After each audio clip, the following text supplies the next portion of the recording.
Okay. Okay. Uh, Hello and welcome everyone to this sixth colloquium in the series on physics colloquium that is organized by the physics department at LNM IIT. So uh, we are very happy to have Professor Ajit Srivastava with us, who is the Raja Ramana Chair Professor at the Institute of Physics, Bhubaneswar. So before we begin, let me just briefly introduce Professor Srivastava. So Professor Srivastava obtained his BSc from Allahabad University in 1981, after which he went to IIT Kanpur to do his masters in physics. Uh, and then on, he went to the Syracuse University for his PhD in theoretical physics, theoretical high energy physics to be specific. And Professor Srivastava has uh, served in the faculty of the Institute of Physics, Bhubaneswar, for a number of years. And prior to that, he held research positions at Theoretical Physics Institute, University of Minnesota, and the Institute for Theoretical Physics, University of California in Santa Barbara. Uh, and as you will realize from his talk, that Professor Srivastava has a broad range of research interests, which encompass the entire universe in a way, right from the elementary particle physics to cosmology, quark gluon plasma, and gravitational waves. Uh, and uh, on a personal front, I'll say that I had a good fortune to learn from Professor Srivastava when I was a PhD student, and I was attending a Circ school at PRL, the Physical Research Laboratory in Allahabad. And I'm sure you will realize that he's a really good teacher, and I can assure you that if you pay attention, you will learn a lot. So, without much ado, let me invite Professor Srivastava for his lecture, where he'll tell us about the universe, the elementary particles, and dark energy. So, Professor Srivastava, Okay. Yes, thank you very much, Rakesh. just make one more And quick announcement. thanks So, to this Sobayan is and Ambiendu and Vishnu. Sorry. Yes. uh, Professor Srivastava. Just one more announcement to make. Sure. Uh, Sure. yeah, Go ahead. yeah. So anyone who has questions, either they can raise their hand. You will find the hands tab in raise hand tab in the reactions icon. On the other hand, if you don't feel like asking the question orally, you can also type your question in the chat box. And depending on how the kind of question, we can either take it up at that particular moment, or we can take it up at the end of the talk. So, yeah, Professor Srivastava. Okay. Yeah. Thank you very much, Rakesh. And thanks to Sobayan and Vishnu and Ambiendu and everybody else for this invitation. It's a pleasure to give this talk. I saw the kind of colloquium you have arranged before. It's really a very good effort to expose students to upcoming areas, frontier areas of research, and really needed at this stage of their career. So, okay, let me start with my talk. The universe, elementary particles, and dark energy. Several things mixed up in this, and my job is to tell you how these all things are related. So, the important emphasis of my talk will be to tell you about or show you the interplay of microphysics and large scale physics, which is going on. And this is actually kind of new thing which I myself learned several decades ago. So universe is very large, at least about 90 billion light years across, 10 × 24 kilometers.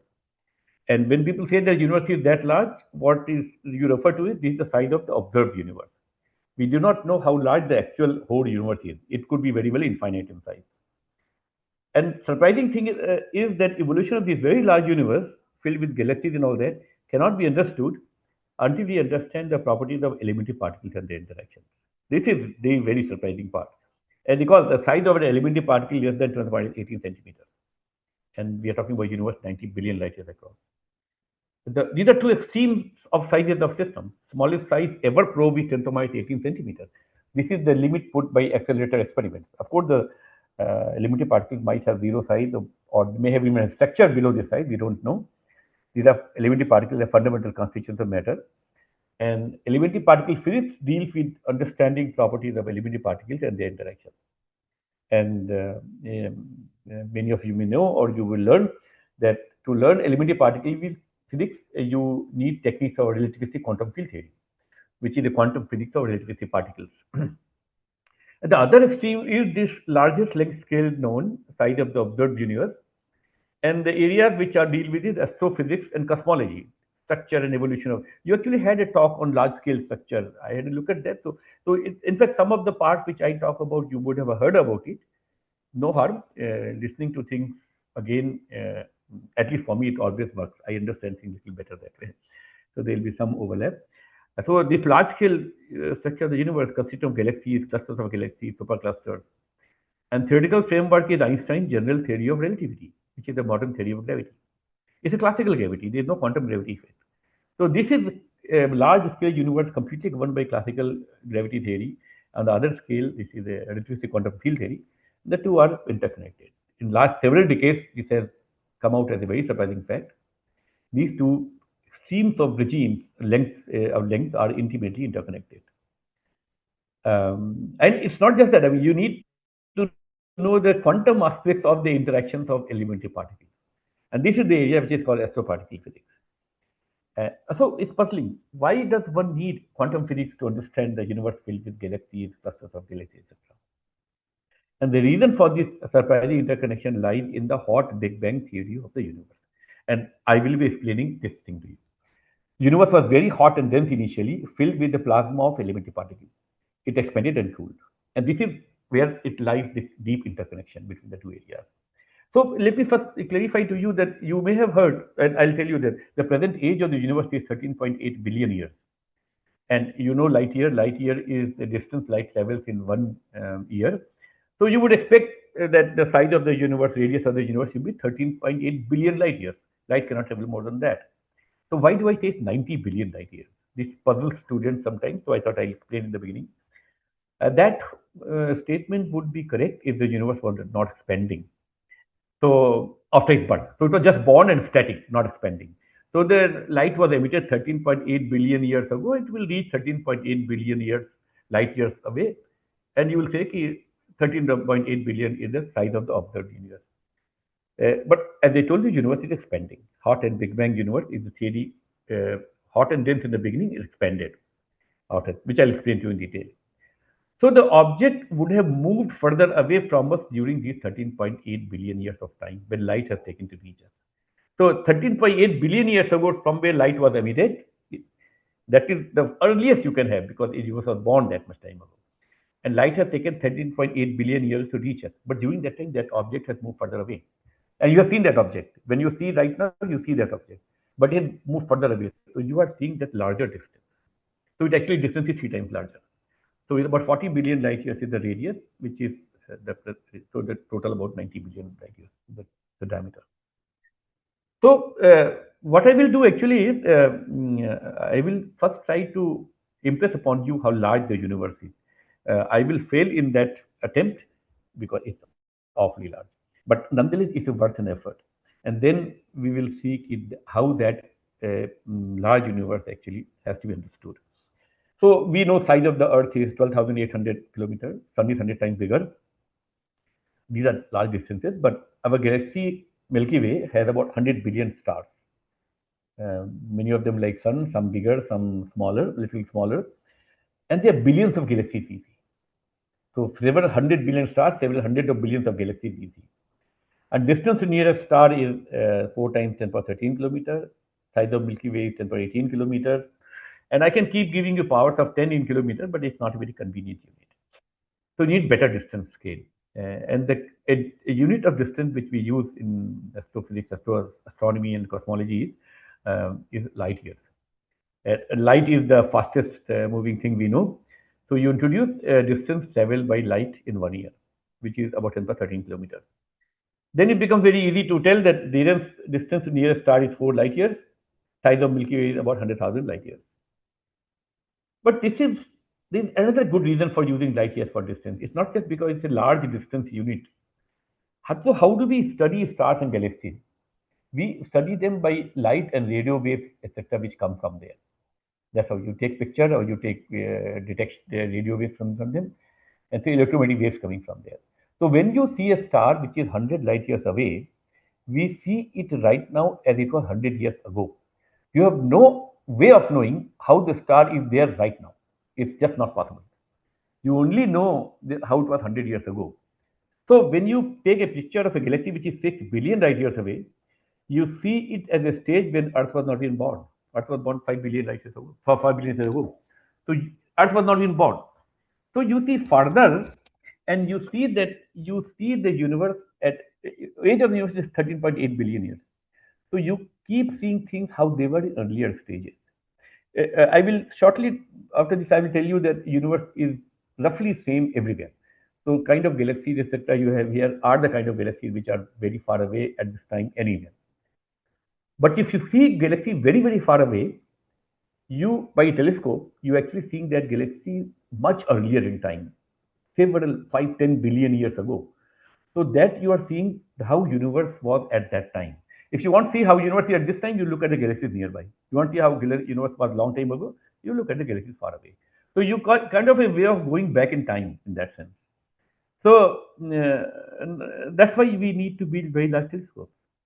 Large telescopes don't just show you more universe, more part of the universe, so you have better understanding. They also show you how universe was long time ago. I always tell people that India has Asia's largest optical telescope. It's in Devasthal, Nainital. So actually, I got opportunity to visit there, and I promised to them. I was so much amazed by this instrument. It is the facility which was installed by them, and it was a beautifully. The whole process of installation was beautiful. It's a massive telescope, and 3.6 meter optical telescope, and they have students programs. So I promised them when I'll advertise always your facility, and they have a students program. So I'll urge you guys to contact Aries Nainital and get a chance to visit there. This will completely open your eyes. I'm telling you. So let us now start looking at our galaxy. This is our Milky Way. You can see it close to like that if you go to dark area outside city. Maybe not that when you start, but this hazy cloud-like path you will definitely see. Yeah, sometimes it gets confusing. It looks like clouds in a line, but actually it is disk of a galaxy, edge of the disk of a galaxy. Same thing here. That's also there. This is by telescope. Again, the edge of our galaxy, edge of galaxy. This uh, is another galaxy. It's a spiral galaxy. It has spiral arms, and this is very similar to our galaxy. We cannot take picture of our own galaxy, but this is if this was our galaxy, then location of our solar system would be somewhere in one of the spiral arms. And I always tell people who are disappointed by this information that why we are not in center of the stage. You don't want to be in the center of a galaxy. You see it's glowing hot, glowing right there. It's because the center of galaxy hosts a supermassive black hole, which is 4 million times heavier than our sun. And black hole, I'm sure this much you know, you don't want to be anywhere near a black hole. And these were the people who were given Nobel Prize in 2020. Uh, Gensel and Gibbs were given, and these two people were given Nobel Prize for the observation part, and Roger Penrose for his theoretical developments on singularity theorem and on black hole physics. So back to the structure of the universe. Now I show you a picture which may look like a lot of stars there. Some of them fuzzy. None of them is a star. Each dot here is a galaxy. So just look at the size. I mean, we have each galaxy holding several hundred billion stars, and here you see a huge number of galaxies in a cluster. Now I go to even larger distances away, and now you only see tiny dots. These tiny dots, each one is a galaxy. I can't show you any more structure of galaxy, and you see lots of dots here. This is a nearby cluster, a Virgo cluster and local group. Now I go further distance away, typical scale being 100 million light years for 1 centimeter on the screen. And you see now this filamentary kind of clouds here, patches of clouds. Now I can't even show you those dots because these clouds are made of dots, which are made of galaxies. Mm. Now I go to the farthest, very far distance, typical 1 centimeter on the screen correspond to 1 billion light years in this case. And now you see it looks very granular. Universe, of course, is granular because our solar system is granular. There's nothing between sun and earth, nothing between the different planets, empty space. Between two stars, there's empty space. Between galaxies, there's empty space. So it's very granular. But something you will notice in this case that it's something looks same anywhere you look at this on the average. If you take a large region here, something like this big region here and this big region here, and calculate average density, it's identical. Average density is identical in whichever direction you look and whichever place you go. When whichever direction you look is the same, it's called isotropy. Whichever place you go, it's called homogeneity. So universe is homogeneous and isotropic on large distance scales. But for their granularities. So I always give example of a sand on the beach. You go to the beach and you look at close by and you see very granular sand. But you pick up a fist of sand here, pick up fist of sand somewhere, it's all the same. So this is how it appears. This is an extraordinarily important observation. This observation of homogeneity and isotropy of the universe on large scale, it forms the basis for the standard models of cosmology. So universe started with a hot and dense plasma of elementary particles with almost uniform density. It was almost perfectly uniform density, literally. Present age of the universe is 13.8 billion years ago. And there were very tiny fluctuations initially when the universe was 10 to the minus 35 seconds old. So what happened that people tried actually that, why do we need fluctuations? If it was completely uniform plasma, absolutely uniform, which expanded, it will expand into uniform gas. How do you get galaxies and empty space between galaxies? The only way to get is if there were some tiny fluctuations. So somewhere there was more density, somewhere less density. More density region had a larger gravitational force, and less density has a less gravitational force. So more dense regions accreted matter from neighboring regions, and they become galaxies later. We need tiny density fluctuations. So initially people said, okay, let's put density fluctuations right in the beginning. It doesn't work. If you put fluctuations right from the beginning, the universe collapses very fast. In fact, universe will be get filled with black holes. So it's very hard to put correct fluctuations right from the beginning, and you need to justify those fluctuations anyway. So what people have, and there are various other reasons, and what people realize that they have to start with a condition when the universe was absolutely had the same everywhere, almost. But there had to be fluctuation introduced. How do you introduce fluctuations? And fluctuations came from quantum fluctuations of the vacuum during the earlier stages of the universe. This is very surprising because when I said that you start with a plasma which is completely uniform everywhere, or some kind of energy which is completely uniform, when you, if you know quantum mechanics or you learn in quantum mechanics, the one of the most important properties of quantum mechanical system is fluctuation. Everything fluctuates. You have heard about uncertainty principle. Energy fluctuates on tiny, tiny scale, delta I, delta T begins h bar by 2. Momentum, x, position, and all those things, if you try to measure, fluctuate.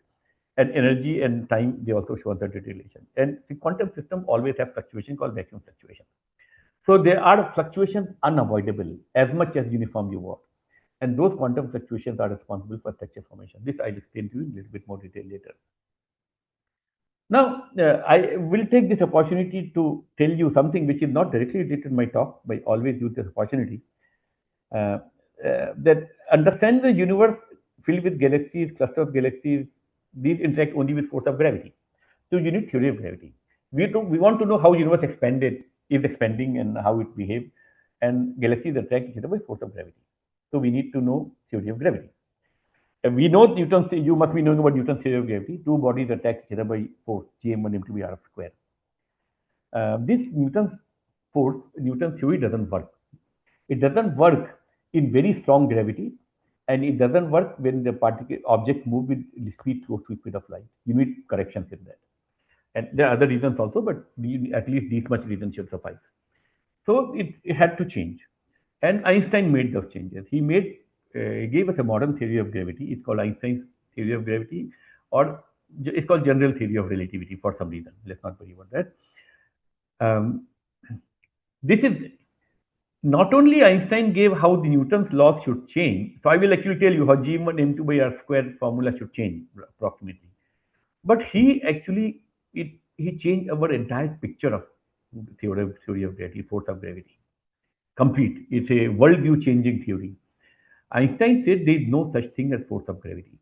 Gravitation arises when space-time has curvature. This is very confusing term, and I'll spend some time explaining to you. Whenever there is a mass and energy in some object, they act force to generate space-time curvature. So what does the sentence mean actually? So I suppose you, in some popular talk or the internet, etc., you may have seen this kind of thing. This Earth and there is a kind of bent membrane here. This is a mesh kind of thing. I statement is that a heavy body curves the space around it. And how would other bodies move in such a curved space? It's supposed to explain force of gravity. It's puzzling. No, we know the moon goes around Earth because there is a gravitational attraction between them. G m1 m2 by r square, which has to be balanced by centripetal force. You write G m1 m2 by r square is equal to mv square by r. That's how you get radius of the circle in which moon is moving around us, approximately circle. If there is no force of attractive force of gravity, why would moon go around Earth? So Einstein's statement is goes around Earth because there is a curvature. Space is curved around Earth. So to understand this, I'll give you an analogy. It's a wonderful analogy. Analogies are used in physics to explain a physics concept, and this is a very strong analogy actually. So this is something you can do yourself in your room. You take spread a rubber sheet which is transparent. You spread a transparent rubber sheet in your room and put a heavy body on top. So this is the transparent rubber sheet, and you put a heavy body on. It will bend. You know it will bend. Now you put a little marble here. You know it will roll towards that because there is a dent in the rubber sheet. Now you ask your friend to come inside. Your friend comes inside. Your friend does not know that it is a transparent rubber sheet. You ask your friend to describe what's happening. Your friend will almost necessarily say this thing that these two bodies are attracting each other because that person sees that two bodies are going towards each other. Light body falling towards this.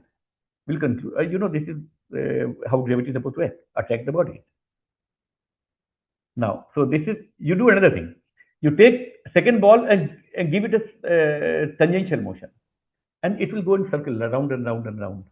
A very good example is if you have seen in exhibitions there is something which is called well of death or moth ka kuan, where the motorcycle goes in a round and round in a hollow thing, hollow ball kind of thing, and it's just a curved bowl kind of thing or well kind of thing, and nothing is pulling motorcycle toward the center, no roof or no for anything. Motorcycle go round and round in circle. Why it goes round and round in circle? Because the path on which it is moving is curved. Same thing you can see on Earth, on the globe of Earth. If you put globe of Earth and you put ant on that, it will move from one point to another point. It can't go away from the globe, but you see from outside the motion is curved. It is moving on a curved surface, the motion is naturally curved. So this analogy that when the space is curved, it automatically leads to curved path. Curved spaces have curved path. So Einstein simply said that the curved path we see because the space is curved. Space is curved. That's what it is. So according to Newton's theory, moon goes around Earth because there is the attraction force of gravity. Einstein says no, moon goes around Earth because Earth has caused a curvature in space and moon goes around Earth like that. Earth goes around sun. So you see this big dimple caused by the sun, big dimple because sun is very heavy, and you see also tiny dimple was caused by the Earth here. So Earth is going around sun, but now you will notice interesting thing that Earth is going around sun, and there is a little dimple near the position of Earth. So as the Earth goes around sun, the dimple also moves around sun. So not only space is curved, space has become dynamical. Its curvature is changing in time because the mass is moving. If mass is moving, curvature will change in time. So space has not only become curved, space become dynamical. This is the remarkable thing. And now there's something, actually this analogy is so beautiful of rubber sheet that this I can assure you if you ever have to think about how Einstein's curved space theory leads to certain phenomena, you think of a rubber sheet. Rubber sheet only, of course, explains curvature in two dimensions. It's two-dimensional motion. Three-dimensional curvature, we can't even imagine. Very hard. But whatever you come up with the physics of rubber sheet, it will be correct. Apart from numbers will not be right, but the phenomena, qualitative phenomena will be completely correct. It captures the physics of curved spaces completely correctly. So you can, for example, now imagine that the Earth, wherever there is a heavy body, space is curved. Now, if the body oscillates, what do you expect from a rubber sheet? You put a heavy body in a membrane, rubber sheet, and oscillate like that. You know that rubber sheet will start generating waves, and the waves will move outward in the rubber sheet. This is precisely what happens. If they are bodies which are oscillating or orbiting each other, then the space around them is not only curved, it becomes dynamical, it generates ripples in space. And these ripples move outward with the speed of light. These are called gravitational waves. So when you hear the statement, these are gravitational waves or ripples of space-time, this is what it basically means. Think of this aperture. So now we know that with dynamics of matter energy, space has become dynamical. Its shape and size can change in time. So Newtonian fixed absolute space is gone. When you used to study projectile motion, XY coordinate you draw. Projectile motion is in a plane. XY coordinate, you draw a straight line. You do it on that. You can't do that. In a strong gravity, you can't do it. It will work on Earth, but you can't do it on this thing. Now you have to worry about is space curved or not. And space curve can be a very funny thing. If you only think about two-dimensional space can be flat, like a rubber plane sheet on which you used to do your Newtonian calculations. It can have different kind of curvature. It can be like a globe, which is called positive curvature. It can be this funny shape, which is called horse saddle, but let's not worry about that. Just this funny shape. This is negative curvature. Just trust me on this: positive curvature, negative curvature, and flat space. These are the two possibilities in three-dimensional space also. So the question becomes now: is the space-time of our universe curved? Natural question. Einstein's theory allows these possibilities. Is the space-time of our universe curved? Is it flat? Is it positive curvature? Negative curvature? Is it dynamical? Is the universe changing? All these questions suddenly become important now once we know Einstein's theory implication about the universe having curvature and sign of curvature. And the answer of these questions, all of them we know now by observations of cosmic microwave background radiation, which I'll explain to you later in the end. So, Big Bang theory of the universe, I told you, which is at the foundation of the interconnection between the large scale structure of the universe and elementary particles. This theory is based on a single most important observed fact, and that observation was made by Edwin Hubble in 1929. Hubble observed that galaxies are moving away from each other, not the nearest galaxy. So, nearest galaxy, Andromeda galaxy, is the nearest to us, a big galaxy, and that's coming towards us. But you look at galaxies which are far away, they are all moving away from us. And how did he know about them? Because they are very far away, so you don't actually see them moving. You don't see changing their position. But he observed the Doppler shift. Doppler shift, if the light source is emitting light, say yellow light, if it's moving away from you, its wavelength will become larger. Yellow light becoming larger will go towards red. So it's called red shift. If it's coming towards you, it will be frequency will increase, wavelength will decrease. It will go towards blue color. It's called blue shift. And what he found is he identified spectral lines of various elements coming from stars in galaxies, and he observed that all the spectral lines uniformly are shifted towards red, higher wavelength. All of them are moving away from us. Not just that, galaxies which are moving at larger distances are moving with larger velocity. He measured distances separately by using Sipit variables. Let's not worry about that. He knew how to measure distances of galaxies. He knew how velocity measurements using Doppler shift, and he plotted it. And he found that there is almost linear relationship. Galaxies far away are moving with larger velocity. This is called Hubble's law.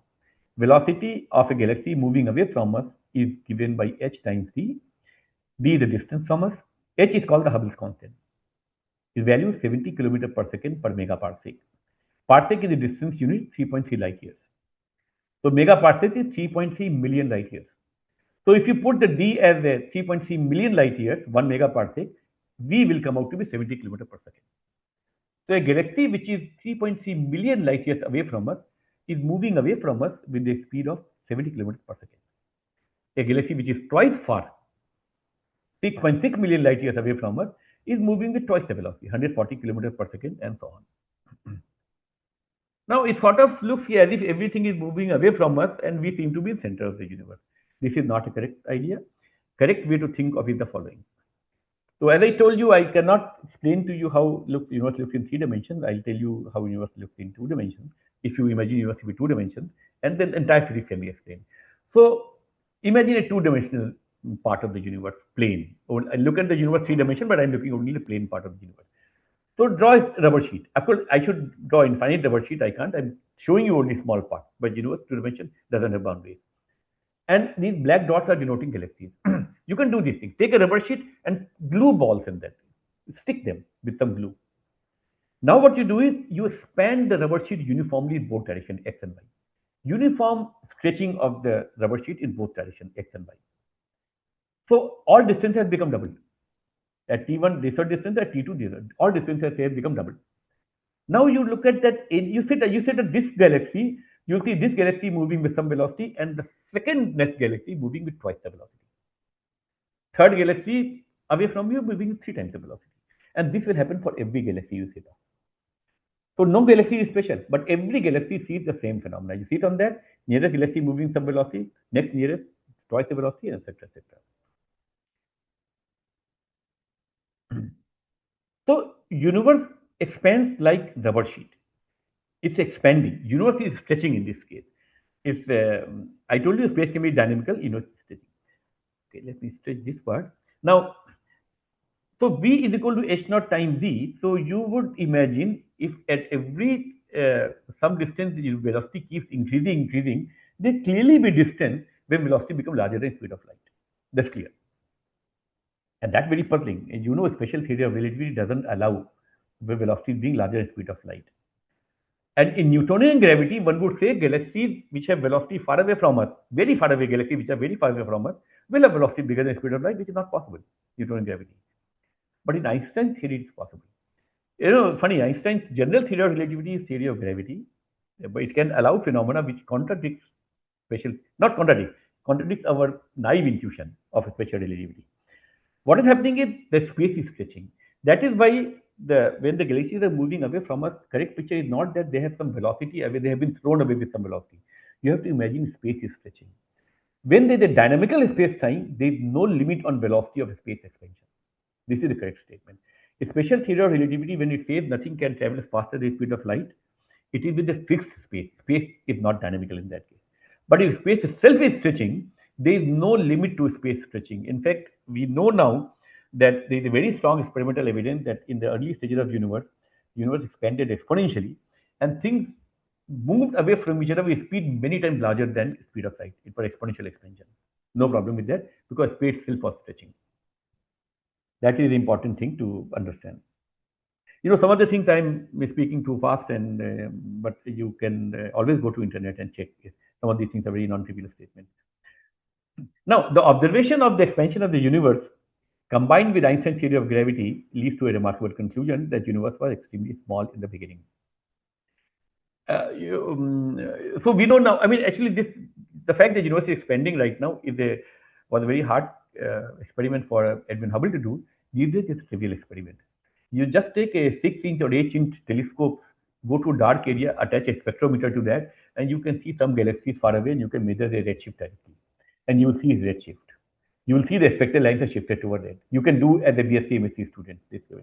So you can yourself conclude that galaxies are moving away from us and universe is expanding. Then you can yourself ask the question: if galaxies are moving away from us, that means they were closer earlier. How close they were earlier? How close? So what do? I mean, if I throw a stone and at a certain point I give you its velocity direction and its distance from me, I can use Newton's theory to calculate exactly where it was before, in the beginning, when it was thrown. So same thing I can do. I know right now what are the distances of galaxies and how fast they are moving. I know force of gravity. So I can calculate where they were before. As long as I can apply Einstein's equation. Einstein's equation apply all the way almost to the beginning of the time. Not literally to the beginning, but almost very close to the beginning of time. And the remarkable part is that the present size of the observed universe, which I said is 90 billion light years, observed universe, we can calculate all the way up to the point where this entire big 90 billion light years across the universe was only micron size. Now, this is a very disturbing statement, and I allow you to be disturbed later on. Right now, you just focus on what I'm saying. So, whole universe was very, very tiny in the beginning. It expanded from that time on. Initial expansion was extremely fast, in some sense like a gigantic explosion, but not really, very different. And this is the Big Bang theory of the universe. It started very tiny. Entire observed universe at present was starting from micron size universe, micron size area. But it doesn't mean universe micron size. I told you, this is the observed size. Universe could have been infinite all the way. But observed size of universe came from micron size region.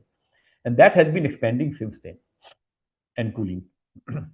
So why does universe expand? Let's ask. Galaxies attract each other by force of gravity. They want to come towards each other. So you would expect galaxies to fall towards each other. Why are they going away from each other? Because attractive nature of force of gravity should pull them together. But that's not really true. When you drop a stone, it falls towards Earth because Earth is pulling it, no question. But stone always doesn't fall towards Earth. You can throw stone up, then it will go away from Earth. That's because it was given initial velocity. But it will necessarily slow down. Attraction force of gravity doesn't tell things to always go towards each other. They may have initial velocity away from each other. Force of gravity, attractive force of gravity implies that the objects, if they are going away from each other, their velocity must decrease in time, slowing down because of force of gravity. So this is the most important thing. No problem, galaxies going away from each other, but their velocity must slow down in time. And until recently, all observations were consistent with an expanding universe, which will be slowing down due to attractive gravity. However, recent observations in the last couple of decades have been absolutely remarkable. They show the universe is expanding and accelerating. Velocities of galaxies are increasing in time. That is very puzzling. This is it's like you throw stone up, and instead of slowing down, it moves with larger and larger velocity. There used to be concept of escape velocity. No? You throw a stone up, large velocity will move it away, but otherwise, if velocity is larger, it will come down. There is no concept of escape velocity anymore now. You throw a stone up, and it will keep going higher and higher. It doesn't happen for the stone. No, it happens at different distance scale. So I give a caution. The fact that galaxies velocities away from each other are accelerating in time happens only for faraway galaxies. For our neighboring galaxy Andromeda is actually coming towards us. It's not going away from us also. So similarly, solar system, Earth moves around Sun. It's not going away from Sun. It's going towards Sun. So, but on large distance scales, things are accelerating. So it's only possible if gravity is acting as a repulsive force on large distances. If you throw a stone up and it goes up with higher and higher velocity, only possible explanation would have been that Earth is repelling a stone.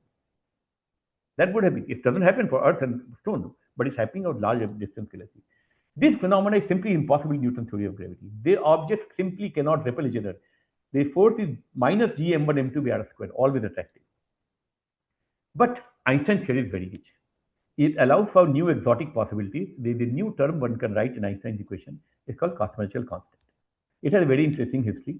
Einstein had added this term for some reasons. I don't want to go into that because he wanted the universe to be static at that time, but let's not. This new term provides a repulsive gravitational force. This is also known as dark energy. There's some subtle differences, but let's just count the same. The cosmological constant lambda, you think of this the same as dark energy. So this leads to repulsive force, repulsive gravity force. So there are two things: normal gravity, which is attractive, and the repulsive gravity force coming from dark energy or cosmological constant. If it dominates over the attractive part of gravity, one will get repulsive gravity. So both forces are there. Attractive part is naturally there because Newton's part of gravity has contained in Einstein's theory. But there is the additional force coming from cosmological constant or repulsive or dark energy. And what is happening about universe is on large distance scales, dark energy dominates and galaxies accelerate away from each other. But the effects are small for smaller distances. For example, it's completely negligible at solar system level. So you can completely neglect dark energy as cosmological constant when you study dynamics of solar system. Dark energy was discovered by these people, Perlmutter, Schmidt, and Rice. 2011 Nobel Prize was given for that. This was, let's not go about how they observed something called type 1a supernova, and that's how they did. So I want to explain to you the concept of dark energy. I will spend some time on that because this is a very puzzling concept for people. So you see, in Newton's theory, gravitational force was minus gmm by r square. So force is proportional to minus density. The same volume, then minus density. Density of the same volume, density is larger, larger force of gravity. Minus sign denotes attractive nature. Minus. It's like remember Coulomb force is Q1, Q2 by R square. If Q1, Q2 are opposite sign, then force has minus sign. And that's attractive. If Q1, Q2 both have same sign, it's repulsive force because they have plus sign. So negative force in this case with 1 by R square potential force is negative force. Negative sign means attractive force, and the positive means repulsive force. Einstein's theory, I told you, is it changed. There is no force. It's just curved space. But you can say कि I find it very hard to do calculations with curved space time. Can you give me an approximate formula of force-like formula? I know how to calculate circular orbit in curved space. I don't want to calculate that. Tell me equivalent of that in terms of force. Newton kind of approximation. It's called Newtonian approximation. So Einstein theory will give you Newtonian approximation, but there is a correction term. So force is not just proportional to minus time density. There is a 3p by t square. There was only force was proportional minus density only. There was no pressure. Mass doesn't have pressure in it. So you have two gas clouds. You want to calculate force between them. Newton theory will say simply get the mass of this gas cloud, mass of that gas cloud, gm by r square. Einstein says no. You must add 3p by c square. Of course, c is very large, 3 times 10 power 8 meter per second. So 3p by c square is a very small contribution to it. So that's why Newton never knew about this thing. So for ordinary things in laboratory sector, this is negligible effect. But it can be very important in some exotic systems, and certainly for dark energy cosmological constant is very important. Now, we always know that mass is always positive. Mass density is always positive. You never have example of negative mass. Okay. Anti-particle don't get confused. Anti-particle both have, people get confused. I'm saying anti-particle both have positive mass. mc squared is the energy. So mass density is energy density is always positive, but pressure can be negative always, very easily. In fact, there are laboratory systems where pressure is negative. We generally don't pay attention to it because it happens in very special situations. So now imagine this: if pressure is negative and very large and negative, such that Cp by c square dominates over rho, then whole rho plus Cp by c square will pick up its own negative sign. Negative becomes plus, force becomes repulsive, positive sign.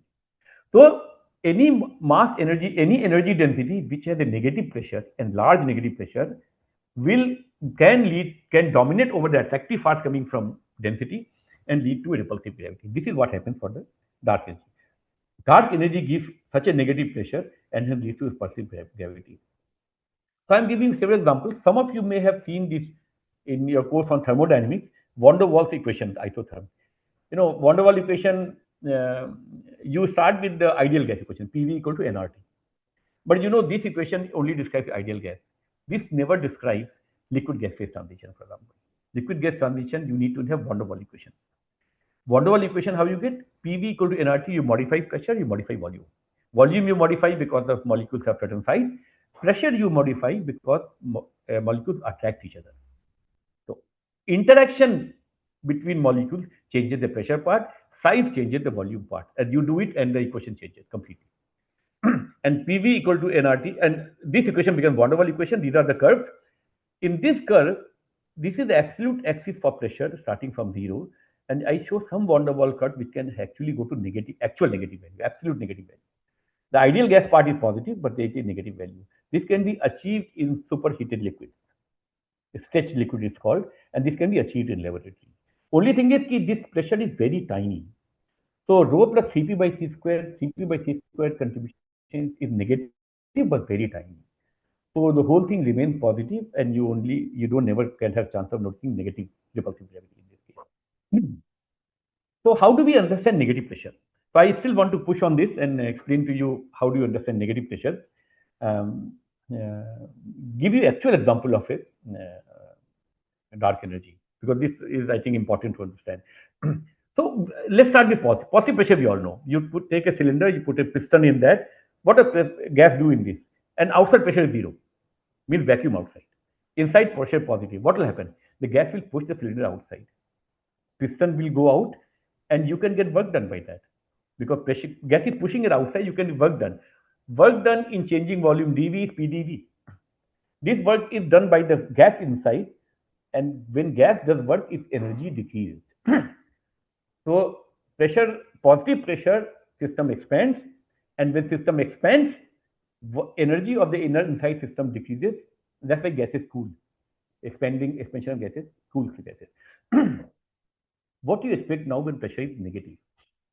Now, negative pressure 0 outside. You want to compare with the negative pressure. What do you think will happen? Now, it will suck the piston in. Outside 0, inside pressure disbalance. It will suck the piston. Now, it's putting piston inside. Now, I want to expand the volume. If you want to expand the volume, now gas will not do, whatever is inside is not going to do work. It's trying to pull the system in. If you want to pull it out, you have to do work because it's getting pulled in.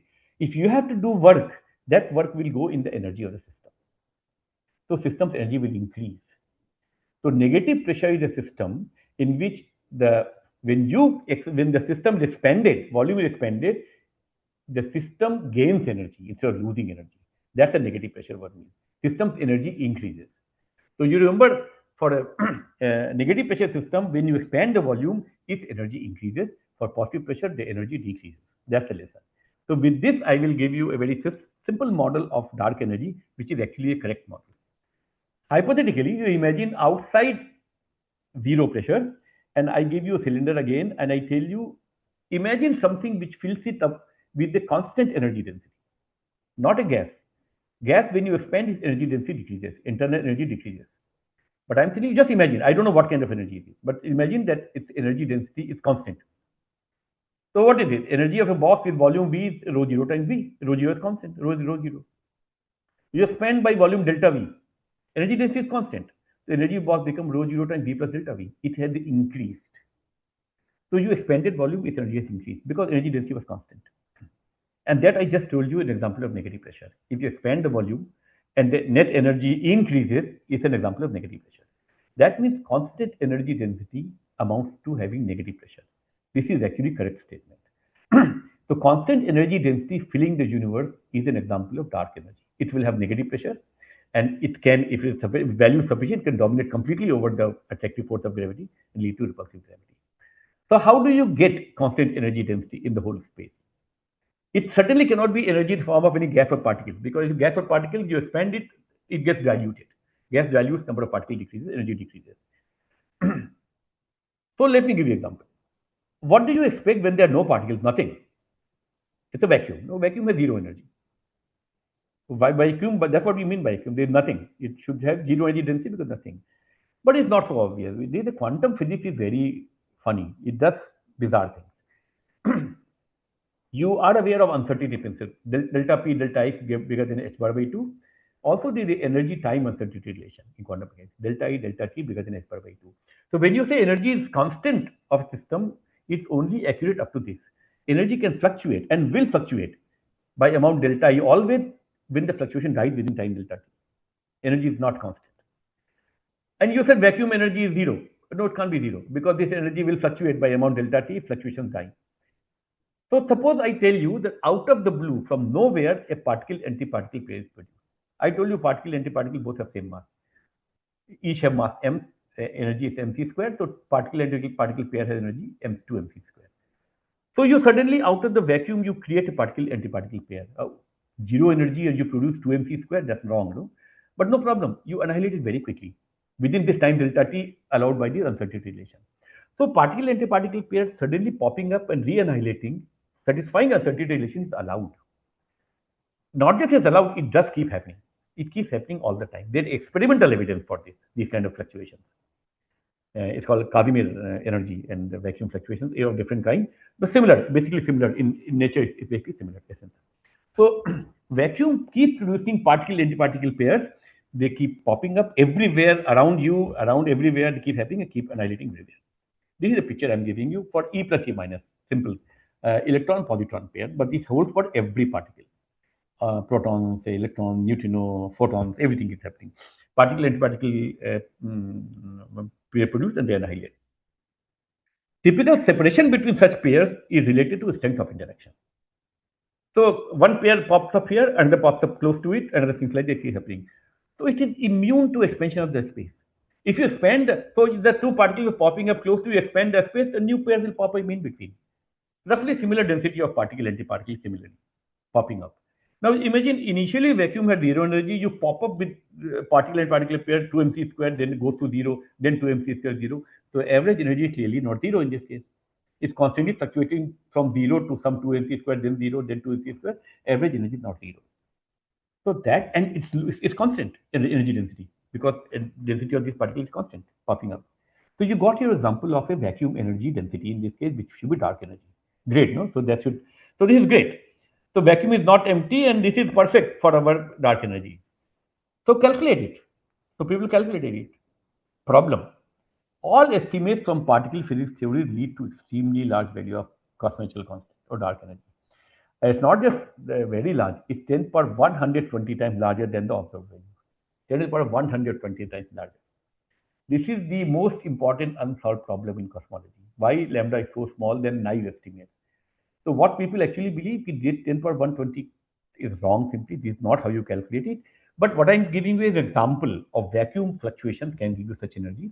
Now people believe that something similar as vacuum fluctuation, but in a field theory system, can give you such energy, which this will be dark energy.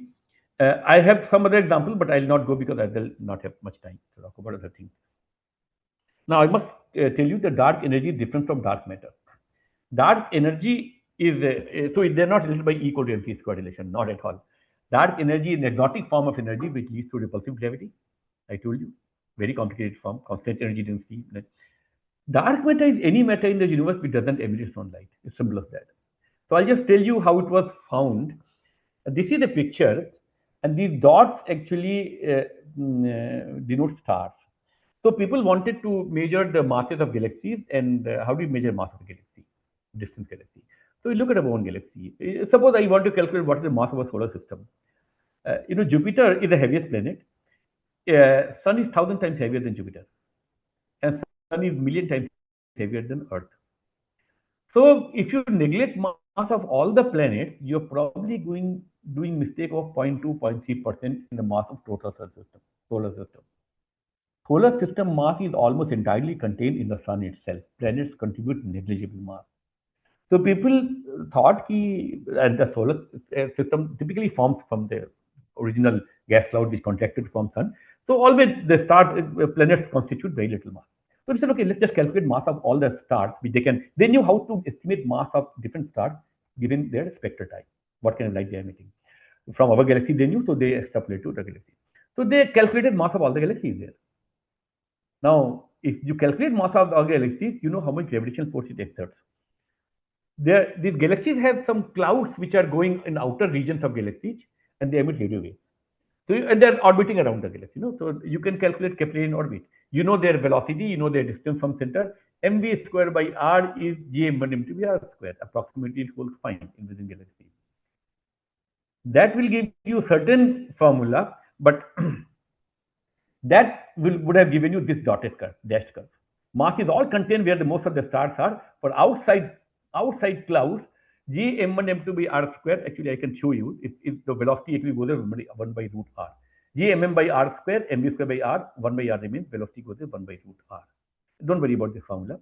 Just show. This is the theoretical curve. Experimental observation is completely in contradiction with the simple estimate. This is not possible if all the mass is contained in stars. That means mass is contained in something else which we don't see. But it is attracting force of gravity. It goes in g m1 m2 by r square equal to mv square by r. It's not repulsive gravity. It is attractive gravity, but you don't see it.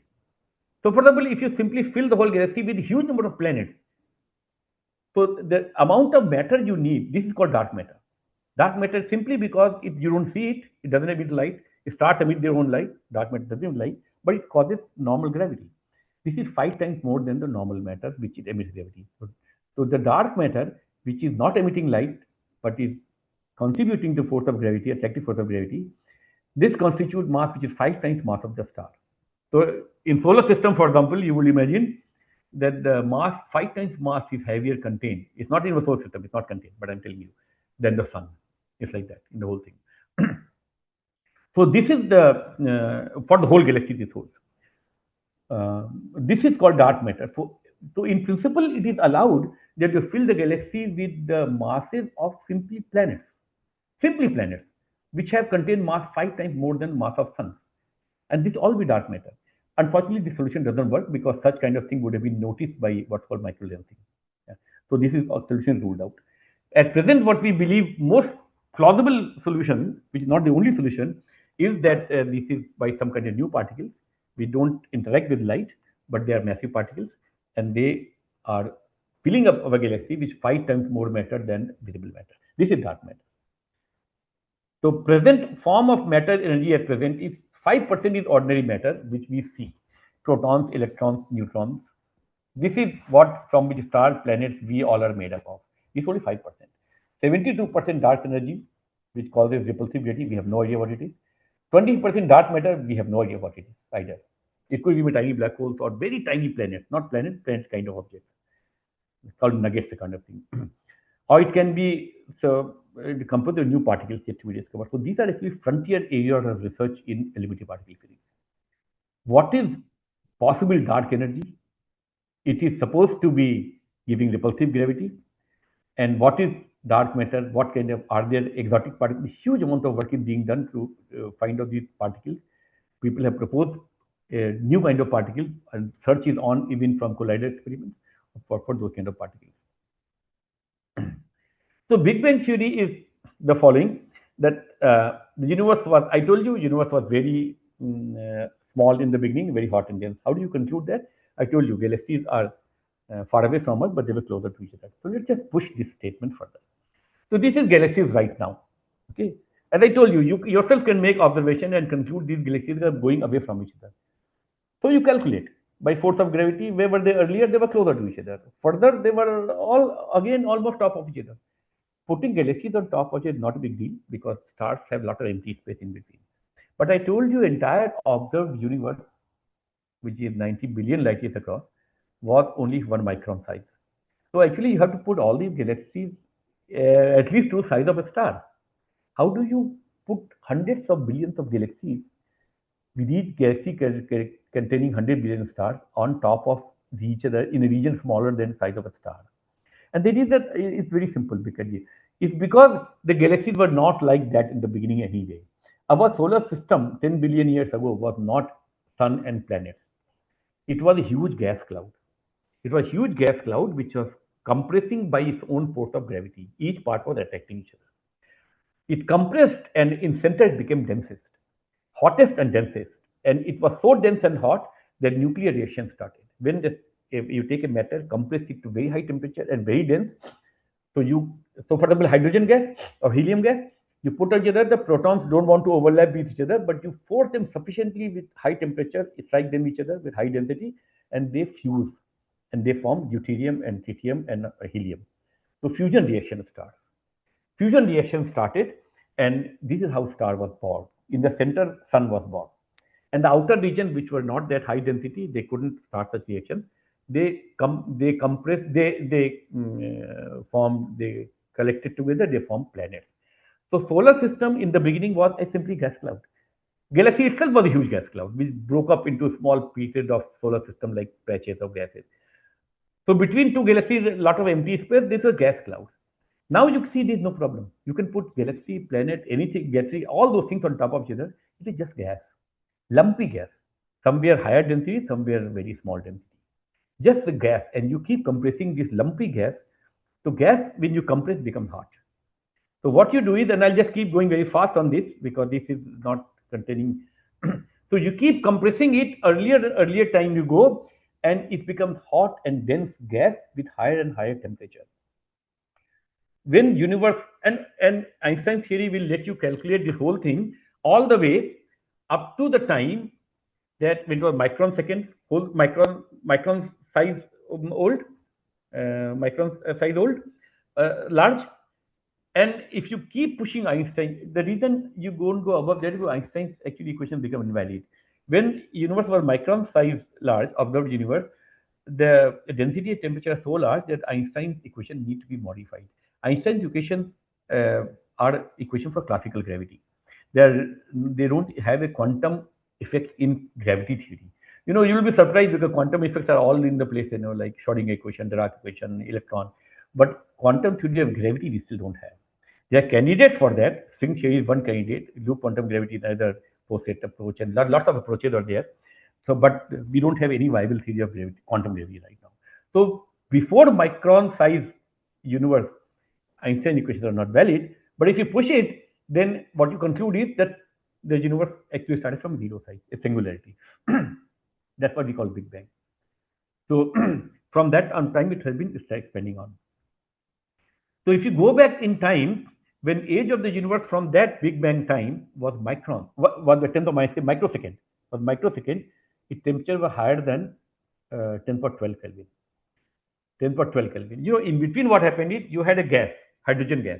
You heated it, you went back you heated it, you heat a gas sufficiently, it becomes ionized. Because the atoms, neutral atoms, hit each other with such large velocities, they knock out electrons. So, so when universe was few hundred thousand years old, its temperature was so large, about 10,000 Kelvin, it became ionized. Yes. Keep going back further. Keep going further. When universe, this is what it was saying, when universe was 10 for 10 Kelvin, nuclei broke. Nuclei broke because you had ionized things, so you had nucleus and electrons, but nucleus, protons and neutrons are bound by nuclear forces. And typical binding energy of nucleus is few MeV. 10 for 10 Kelvin. Above that they also break, nuclei breaks. So you keep going further, microsecond old universe, temperature higher than 10 per 12 Kelvin. Now, in case you know, protons and neutrons are not elementary particles. They are made with constituents called quarks and gluons. They also break. So above this temperature, protons, neutrons also break, and you get quarks and gluons, which are elementary particles. Basically, what's happening is you keep going back in time, and no bound state can survive. Because every bound state has some kind of binding energy or some kind of size, relevant size. And when you keep going back in time, energies and temperatures are so large, no bound state survives at all. You only get elementary particles and plasma of elementary particles. This is what I meant to you. And now you remember this plasma elementary particle cannot be completely uniform. If it's completely uniform, it will expand into gas of completely uniform. You won't get galaxies. It might have tiny fluctuations on it. We'll talk about that. This one I should mention to you. This part of the universe, microsecond old, was filled with quark gluon plasma of quarks and gluons and elementary particles. And now we have actually possibility of studying that kind of matter in the laboratory. Large hadron colliders, you may have heard about that. They collide nuclei with very large energy. When you collide them for a very tiny fraction of time, 10 to minus 22 seconds, a tiny region is created which is filled with protons and neutrons break actually. They filled with the quarks and quark gluon plasma, which is almost similar to what we had in the universe. So that's what we will say, that you can see glimpses of the universe of that old in the laboratory. Has a very important property, very important region. Understanding these early stages is crucial to understanding how the universe evolved. Large Hadron Collider is not just fun to just say, okay, I created matter with such high density and temperature, which was in the early universe, so great fun. No, not just that. I told you that Einstein's equation, pressure can change force of gravity, it will be nature of force of gravity. If pressure is negative and large value, it can change attractive gravity into repulsive gravity.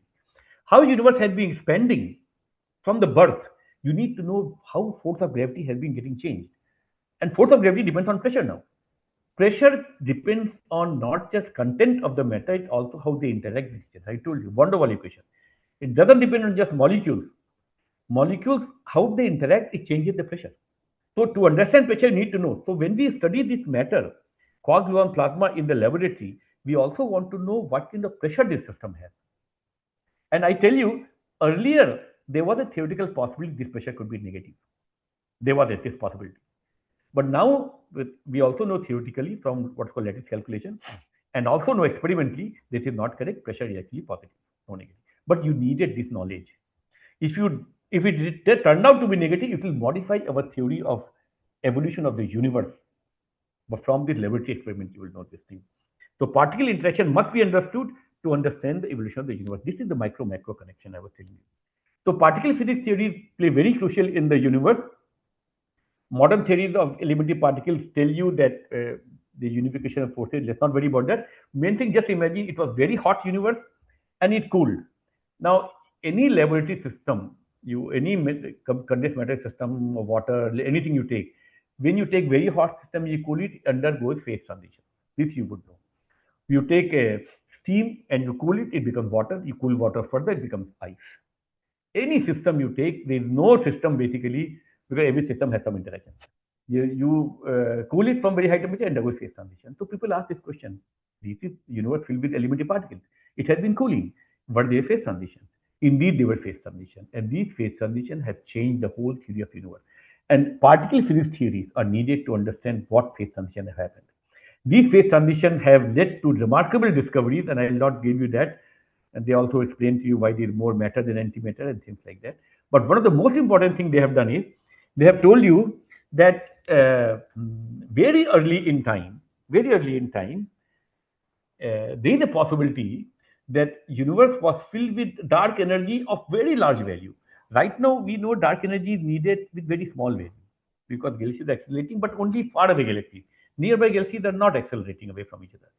That time, you need a dark energy for a short time, which was so large that even completely neighboring objects were accelerating away from each other. Even the vacuum fluctuation, you create electron positron pair here, next electron positron pair, they were going away from each other, accelerating away from each other. That kind of energy, which lasted for a short time but then disappeared for some reason. You needed to create that kind of energy for some reason of constructing theory of universe. Particle physics models have been given for constructing that kind of thing. During that time, because this repulsive force of gravity was so large and so strong, universe expanded exponentially. This is called inflation. This is the inflation. So the universe was micron size when inflation began, and the universe expanded very fast. So what happened? The universe before that was also filled with some particles, but it expanded so fast, became completely empty. Completely empty. Apart from the vacuum fluctuation. Vacuum fluctuation, you can't get rid of this. So it completely expanded, but all plasma present in the beginning disappeared. You only remain vacuum fluctuation. And so eventually, when universe, the dark energy died and universe was filled again with the normal kind of matter, these fluctuations remained. What we know now, these were the original fluctuations. Birth of this came from quantum mechanics, quantum field theory. They were responsible for our structure formation now. And the reason we know that is, I think I'm running out of time. I'll just take 5 more minutes. A remarkable but straightforward prediction of the Big Bang theory is the following. We know every hot thing emits light. You take an iron rod, heat it, becomes reddish, then yellowish, then bluish. Universe was very hot in the beginning, must also be filled with light. It was very hot, energetic light. And as universe expanded and cooled, light also lost energy. Light is made of photons. When photon loses, E is equal to h nu for a photon. When light loses energy, its frequency decreases, wavelength increases. So its wavelength becomes larger and larger. So that light which was present in the beginning, it formed a black body radiation, perfect black body radiation in fact, and is now filling the whole universe, called cosmic microwave background radiation. It was predicted earlier and it was discovered. Nobel Prize was given to Penzias and Wilson. This is also a beautiful theory, beautiful story. You should read how Penzias and Wilson discovered this. 1978 Nobel Prize. When they discovered, they found a completely uniform background denoted by greenish thing. There is a whitish band here because of the galactic plane. Dust blocked it. But otherwise, completely uniform background because their radio detector was not very sensitive. But people knew it cannot be completely uniform. We see, the filled with hot plasma, but it could not be completely uniform. So light, there were some denser regions and light less denser regions. Denser regions had a hotter temperature and less dense regions had a cooler temperature. So hotter thing will have an intensity of light which is larger and lesser dense will have the black body radiation. Higher temperature, so sigma T to the power 4. So higher flux coming from there, lower temperature, less flux coming from there. So it can't be completely uniform. It should have fluctuations. Indeed, fluctuations were there. These are the fluctuations. But before I come to fluctuations, let me mention one thing. This picture is very nice. Young people may not have access to this kind of TV. In our time, they have a TV which was picture tube TV. And when cable will go away, you will get white snow on it, there's not dots dancing around the small dots. You may have such kind of a picture tube TV in lab somewhere. Go and look at it. Don't connect cable to it. Just connect the connection. You'll see white dots. The signal for TV is in a microwave regime. The remarkable part is the same microwave in which this microwave background radiation is there. Whatever dots you see on the screen, 1% of the dots comes from the cosmic microwave background radiation, from the birth of the universe. It is such a feeling I cannot tell you. When you look at these dots, in the beginning I didn't know. We used to get depressed by these dots because there was no cable signal. But now you look at it, it's very thrilling. You look at the dots and you saw 1% of dots you are seeing is direct observation of the microwave background radiation from the birth of the universe. So as I told you, it can't be completely uniform. Indeed, these are the fluctuations detected. Red region is hotter, blue is cooler. Nobel Prize for given for this method, and Smoot were given Nobel Prize for that. Now observations become more accurate. This is the Planck data, very accurate. And interesting third part is this, that the statistics of this fluctuation, how many dots of what size and what temperature, have immense information, because this is all coming from the quantum fluctuations at the birth of the universe from inflation stage. These were imprinted in cosmic microwave radiation. So you study them today, 13.8 billion years later, and you directly see the structure of the fluctuation which were produced 13 point at right at the birth of the universe, when the universe only is about 35 seconds old. This is very remarkable area, frontier of really science in some sense. Now I'll this is my last slide. Remember the question: is the universe curved? Now we can answer this question. So these are the patches, hot and cold patches. We can calculate the size of this patch, and we know how far they are. We know the when light is coming for how much distance. You can ask what is the angle they make. So you see the separation between these two dots is known. The distance is known, but the angle these two lines make to your observer depends on the space curvature. They make certain angle here. If positive curvature, they make larger angle. If this is negative curvature, they make a narrower angle. The angular size of these objects directly tells you if space is curved or not curved. And the present observation tells you space is flat, pretty much flat. So we now have been able to measure it. Okay, I'll stop here. Thank you very much. Okay. So, thanks, Ajit, for a very, very nice talk. And we can now take up some questions. So, yeah, students can ask any question they have. So, there's one question. Let me read it out. Okay. In the slide, so this question has been asked by Shubhajit Haldar. Okay. He's asked in the slide 64, it is written as it results in the production of an extremely hot and dense system of quarks and gluons. My question is the gluon observed experimentally in this experiment? Yeah, it is observed. We don't. It is about a heavy ion collision experiment. He's asking. Yeah, slide number 64. Actually, my slides are not numbered. The Yeah, I numbers are can see the random. number. So you are right now on 71, slide number Okay. 71. Okay. Okay.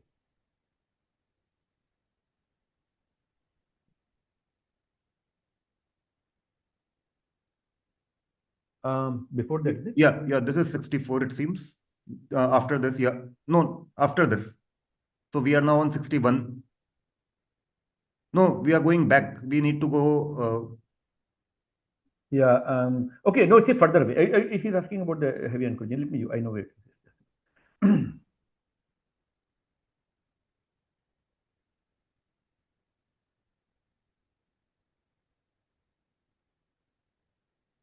Here. Here it is. No. So this is here. No. Mm, Sorry. This is here. No. It results in production of an extremely hot and dense plasma sparkle. That's what he's asking, right? yeah, he's asking about this This quark-gluon line. plasma. This Quark-gluon line. plasma. Right. So quarks and gluons are all observed, but they're observed indirectly. It turns out that quarks and gluons actually, like electrons, you can isolate from nucleus and eject out electrons, and protons and neutrons can also be ejected out. So you can study them in isolation. Quarks and gluons actually cannot be observed in isolation. It's called a confinement of these particles. They have certain charge because of called color charge, so they can never be seen in isolation. They always form bound states called hadrons. But in the coagulum plasma system, you have not just in that actually. People simply have electrons or proton-proton collision, and they have particles striking proton constituent particles, so each other. So protons, constituents, quarks and gluons hit each other. So from those scattering experiments, one knows the existence of quarks and gluons separately. So existence of all is experimentally established from scattering experiments. Okay. Uh, so we can move on to the next Yeah. question, which is by uh, Gundu Mohana Krishna. So the question is there experimental evidence of dark energy? Yeah, absolutely. I mean, dark energy evidence is comes from type 1 supernova. Let me show you that. Okay, let me just go here.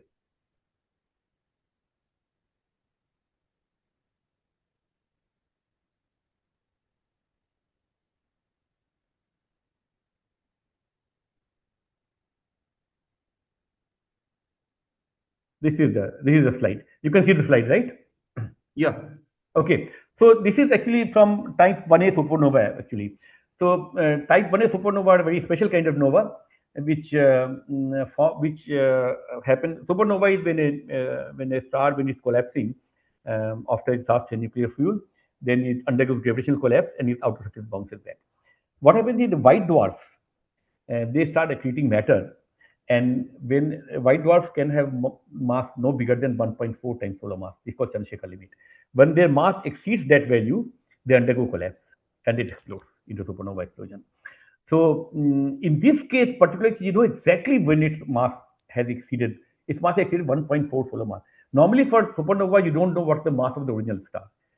For type 1a supernova, they call type 1a supernova, you know how to identify them by their special light characteristics.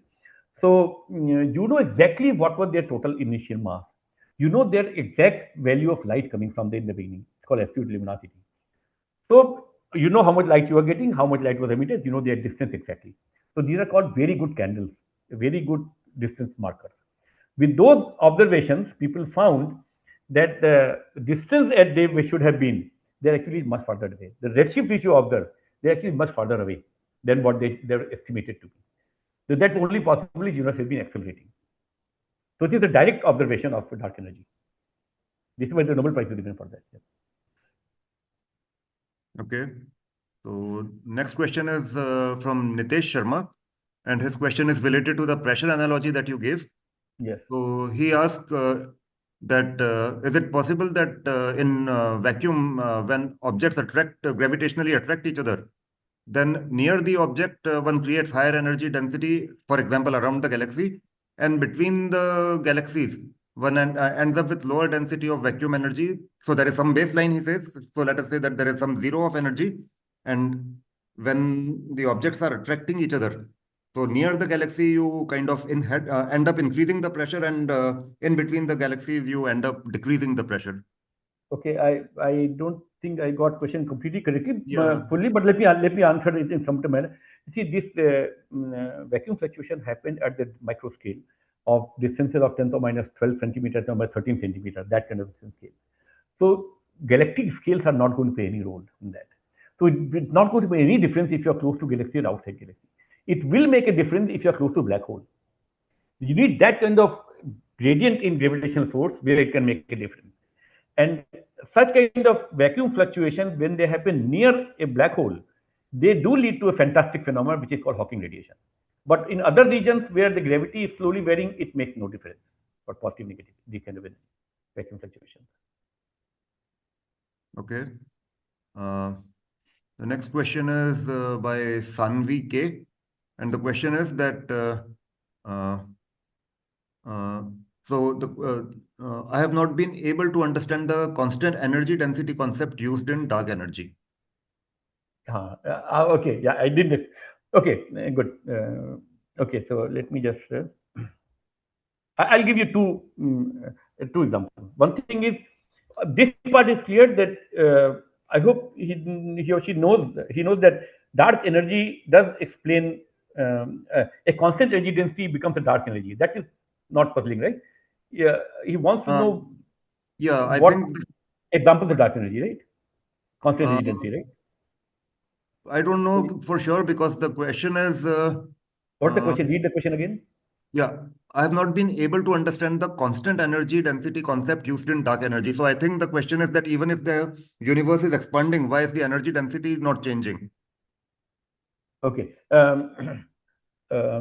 Okay. So I assume he agrees with this thing. If there is a constant energy density, it will be dark energy. That's not a question. That he Yeah, agrees. yeah. So he's asked, okay, fine. So what can be constant energy density? I'll give you another example. I gave you vacuum energy, which can be constant energy density. Because vacuum fluctuations happen at microscopic level. They don't care if the universe is expanding or not. But I'll give you another example, which I skipped here. But I'll give you another example. Um, Energy density of electromagnetic field is E square plus B square. This you will learn, if you have know already, good. If you don't know, you'll learn it. E square plus B square is the energy density of electromagnetic field. Its value is zero when E is zero, B is zero. Okay, but it turns out. Okay, let me just go to full slide. Okay, Yeah. But there's not just electromagnetic field in the universe, there are other fields. Higgs boson we all know about. By the way, in particle physics, you will learn eventually that every particle has a field associated with it, and every field has a particle associated with it. So electromagnetic field has photon associated with it, and Higgs boson, which was discovered, has a field associated with called Higgs field. So one can ask, what is the energy density of Higgs field? It's just 5. So it should be something like 5 square. It is 5 square. But it has more terms. It has a term like 5 4 also, per 4. But it also has a constant term, V0. It has actually. It actually has a constant term, V0. Okay. Now, what is the lowest value of this? When phi 0? When phi 0, what is the value? V0 is a complete constant. So universe, if V0 had, this is actually a viable explanation for dark energy at present. People don't like it because then there's nothing to do. So if V0 has exactly correct value of dark energy today, it's just a constant. So lowest value of energy for a Higgs field, which is filling the universe with field is 0, is V0. It is constant. As universe keeps expanding, it doesn't care. V0 is constant, it's constant. So this is the example of dark energy. This is allowed. Okay. Okay. So maybe we will just take three questions more. Okay, sure. Yeah. Yeah. So the next question is by Abhinav Nair. He asks, he first of all thanks you for the talk, and then he asks, could you please explain again how the geometry of the universe can be inferred from the CMB radiation? Yeah, sure, sure, sure. My pleasure. This is a very beautiful part. Mm.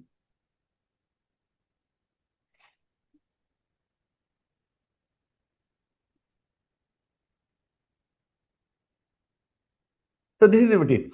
So what happens is that we know these hot and cold patches, they were formed when the microwave radiation decoupled from matter. Initially, matter was ionized, completely ionized, but it was very hot.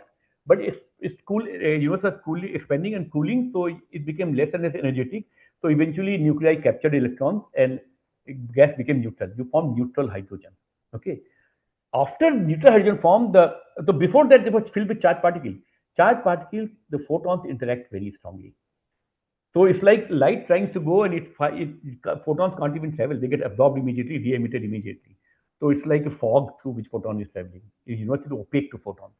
But once the universe expanded sufficiently and cooled down sufficiently, which happened when universe age was about 300,000 years, then suddenly everything became neutral.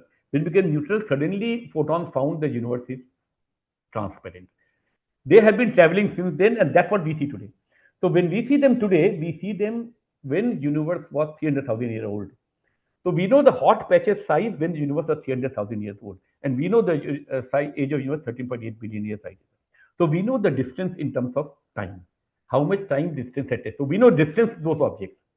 How large were the regions? The largest region at that time, hot and cold, could have been the size of T times T. But the T is the age of the universe at that time. No region could be hotter and colder bigger than that, roughly. So basically, we know the hot and size regions sizes at that time, like different fluctuation spectrum we know, but also we know horizon size at that time, T times T. So we know size of the region, we know that from what distance they are coming. So it can draw straight lines, but straight line is depends on what space is underlying. The straight line, if you draw on a flat space, it's a straight line with a trigonometric normal flat space geometry. You draw it on a globe. These are the curves you draw. They're great circles.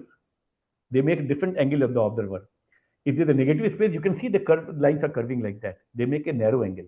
So what you will see is that the larger size patches which you're observing will have a smaller angular width in telescope. Smaller angular width if it's a negative curve, the larger angular width if it's positively curved, and certain value in between if it's a flat. What we find it to be in between, actually. I hope it answers this question. Yeah. Okay. So maybe last two questions from the students, and then one question from Professor Anupam Singh. Okay. Okay. So Yashasvi Joshi asks, how we come to know that the temperature of universe at 1 microsecond was higher than 10 to the power 12 Kelvin? Because if you simply calculate all the way, so what happens is that as you keep going back in time, you know what were the particles composed of that. You know what was the density. You can just calculate right now. We know present density of the universe. We know present density. You keep going back in time. You know density at that time. So you know, I know what is the distance between galaxies right now, right? If I keep going back, and average density I know. I use Einstein equation. I keep going back time and I'll say microsecond, how much was the density at that point? That's all I ask the question. With that density, of course, you need to know temperature. The one important thing is if you simply compress a gas, I said you gas compress a gas, it becomes hotter. It's not always true, you know. You compress a gas doesn't always have to become hot. It becomes hot when the compression is adiabatic. That's very important. Adiabatic means what? No exchange of heat from outside region. Universe expansion and compression is all adiabatic. Why? Because there's nothing with the universe can exchange the heat. Universe is the whole thing by itself. So universe expansion has been adiabatic. So adiabatic universe when it was smaller earlier and you know density, you know temperature. That's how we simply calculate. That's how temperature was estimated. Okay. So the last question from student side, and then we'll take one from faculty side. So the question is, if light loses energy, then what form does it converts to? Because we know that energy is conserved. Sorry, light If light light is loses. losing energy when the universe, as the universe is expanding, light is losing its energy. Yeah. Then to what form it is getting converted? Because energy should be conserved. No energy is not no energy is not conserved when there is a gravitational forces involved. You're only focusing on you throw a stone up, its energy decreases. Why? It goes into potential energy of gravity, right? Yes. So when you are saying the light it loses energy, it's in expanding universe. There is a gravity which see that's what has happened. We have neglected now force of gravity as a force of gravity. Otherwise, you would have said light expanding when everything is pulling each other would naturally lose energy. But we are now talking about curved spaces. But still, so actually the energies of particles, etc., will not be conserved anymore because that notion is not even well defined now. Now, energy has to be defined with proper things in curved spaces. It's a non-trivial definition. So people actually define energy of the particle. What is conserved is energy momentum tensor, certain covariant derivative. But basically, the bottom line is when there is a force of gravity, you must incorporate force of gravity. If you simply take into account Newtonian picture of force of gravity of attractive nature, then you see the potential energy plus kinetic energy is conserved. That's what you will find. Okay. So the last question for today is from Professor Anupam Singh. He says, thanks for the lucid and wonderful talk. Can you Thank expand you. on what you think might be the dark energy from a microphysics perspective? That is the first part of the question. And the second part is, why do you think that the naive calculation might miss the value of vacuum energy by 10 to the power 120? Yes. So Should I I don't. repeat? No, no, I got it. I got it. Both questions. Yep. I don't work on dark energy um, uh, because but it's a very important area. But I remember somebody was giving a talk on that, and I said the person, I explained the Higgs potential. Now I said there is a V zero there. You simply put V zero equal to dark energy at present. It explains everything. What's the problem? So the person said, if you do that, then what do we work on? Basically, no, that was a joke. But what the person meant actually is, he said, but we don't. This is not actually explanation. This is not a prediction. You would like to predict it from some microphysics, basically. The value which comes out to be right, which is I agree with the spirit of this. You would like to start. So 10 power 120 is clearly wrong because this is actually related to vacuum energy of quantum field theory itself. We know that the vacuum energy has to be subtracted. We in quantum field theory we use normal ordering. In normal ordering, you always remove this kind of energy, vacuum energy. You subtract it out. So this is just a problem of normal. So we know that this is a kind of a problem with the quantum field theory treatment, the way we calculate the vacuum energy, and this clearly cannot be taken seriously. So you have to subtract this part out. So actually, people had written a lot of papers earlier how to make cosmological constant zero. Idea was all these vacuum fluctuations somehow have to go away. So you normalize it, you get rid of this. Quantum field theory, we subtract it, we say because only energy differences matter. Problem with gravity, you can't simply subtract it out. Quantum field theory, differences matter, but gravity may everything matter. So gravity may you simply say there must be a mechanism when these vacuum fluctuations don't amount to anything. We don't know what it is right now. There was a proposal by Coleman, why, how this, but it didn't work out, how this can be subtracted. So we don't know how